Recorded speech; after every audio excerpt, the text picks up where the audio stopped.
Toverland was the first park in the Netherlands I had the chance to visit, and it was probably one of the most different parks that I visited on my Europe trip. We did 22 parks, and Toverland was by far one of the most unique. One of the main reasons for that being that they have a massive indoor section with lots of rides and attractions. So it's very cool. So this is going to be my full in-depth review about the park. Now, I'll be the first to say this review is going to be pretty outdated because I visited in June of 2018 and they opened up a massive expansion in July of 2018, less than a month after I visited. That included Phoenix, their B&M wing coaster, as well as Avalon and Port Laguna. That meant that the front entrance to the park changed and essentially the whole park got flipped. So what used to be the front of the park is now the back of the park. And I've heard amazing things about these new areas, but unfortunately I did not get to experience them. And so the Toverland that I visited is going to be pretty different than the Toverland you guys will be visiting. So that being said, I'm going to talk about all of the other parts of Toverland that I got to experience, even though I really do wish that I got to go visit the new areas. I really think that I would have liked this park a lot more if I got to do that. And that's not saying that this park is bad by any means, but that new area just looks so good. I imagine that it completely changes the dynamic of the park. So let's get to some initial thoughts. When we first arrived, I was amazed at how many children we saw entering this park. There were more kids at Toverland than by far any other park we visited in Europe. So that's your first clue that this is going to be a bit more of a family park. And you'll notice that as you're walking around,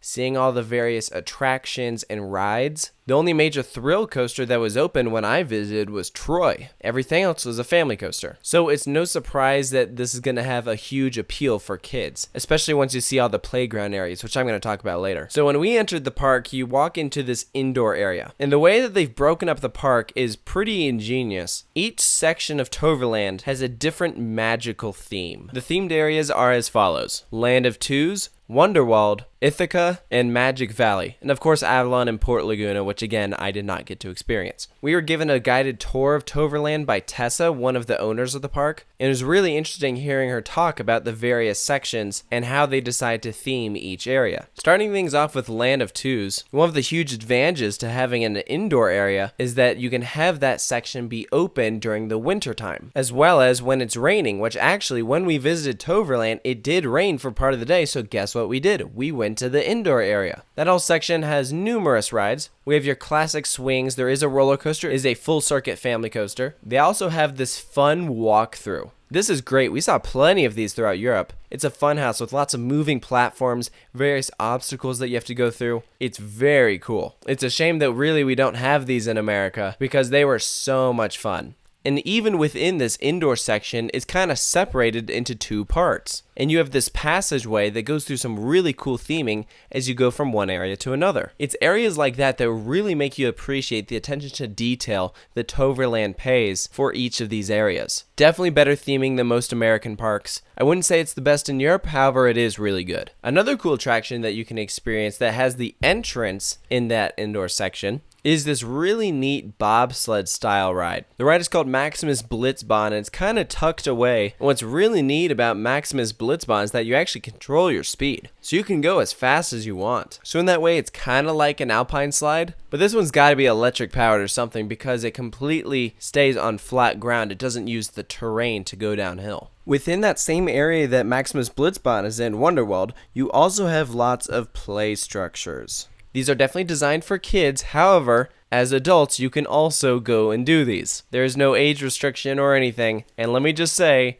these are really fun. It is very easy to get hurt at Toverland. I can't imagine any of this would be allowed in America, but they're very fun. They have what's called the climbing hat, which is this big bouncy castle, and then you climb up to the top, and of course try not to slip and fall back down. Outside of this indoor section, they actually have a hedge maze. We did this as we were on our way out. As you can expect, very easy to get lost in. And all around this hedge maze are all these playground rides that you would never ever see at a playground in America. They're like super fun. They're way better than any playground I have ever seen. Not gonna lie, I think you could have more fun on the playground than on the rides. And that's not to diss the rides or anything, but the playground is something else, let me tell you. As we were walking out, I was joking with the group I was with, and we were saying that if you didn't walk out of Toverland with some sort of injury, you did it wrong. Because seriously, if you visit Toverland and don't do some of these fun random playground attractions, did you even go to Toverland? Seriously, something you do not want to miss.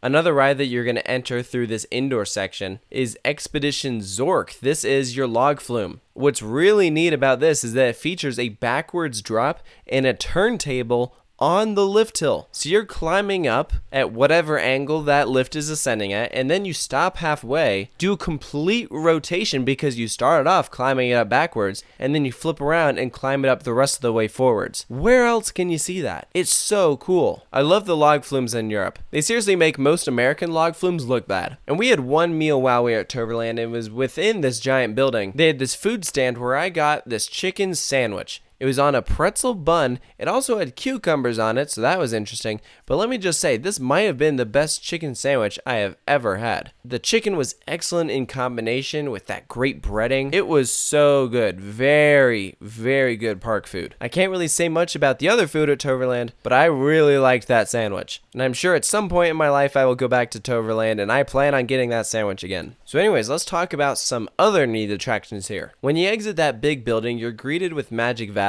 Here you'll see lots of fountains. Again, several areas for the kids to play in. That's also where you'll find your river rafting ride, as well as Whirlwind. That is their spinning coaster, as well as more climbing structures and kids attractions. As I mentioned, there's a lot of kids rides in this park. And this whole outdoor section of the park kind of made up this giant loop. So as you're walking through Magic Valley, you could head back. That's where you would enter Avalon, or you keep going, and then you would enter Ithaca. This is where Troy is, their massive GCI wooden roller coaster, as well as they have a Viking ship. You'll find most of Booster Bike back there. Even though the entrance is more towards the entrance of that massive building, you'll find that the ride kind of takes you back towards Ithaca. I will say, if there is a downside with Toverland, they were running one train on everything. All of the roller coasters. It might have been because the day we were there, it wasn't super busy, so I don't think it really made that big of a difference that they were doing one train on everything. As you can see, the weather was kind of dreary when we were there, so I imagine that was why a lot of people didn't come. I think most of the kids that were there were actually there on field trips, so they might run two trains on other days, but as for my one experience at Toverland, it was one train ops on everything. But I would say that pretty much encompasses my experience at Toverland. As you can imagine, our main priorities for the park were riding the roller coasters, but we did do some of the more unique attractions, and of course did a lot of those crazy playground attractions. So if I had to kind of sum up Toverland, I would say this park is just fun. It's a good time. Because the park I think is geared towards kids, it really kind of makes you feel like a kid again. To me, without having done Avalon or Port Laguna, the park itself kind of felt like a small family-owned park, and you really got that vibe. There were so many neat pathways, waterfalls that you would pass by, random interactive animatronics that you'd see as you're just walking on some pathway. Hence why I said it was one of the most unique we got a chance to visit in Europe. So, do I recommend Toverland? Absolutely. I wouldn't say it was one of my top 3 or top 5 favorites that I visited in Europe, but it just makes for a great time. That this park is definitely on my list for ones that I plan on going back to someday. I think whenever the heck I go back to Europe, I'll be stopping by Toverland again. But that's just my opinion on this awesome theme park in the Netherlands. Be sure to let me know down in the comments below if you've been here, if you agree with my thoughts, if you think there was anything I missed, and of course be sure to stay tuned for more park reviews here at Coaster Studios. I've still got a lot more coming, and I'll catch you guys next time.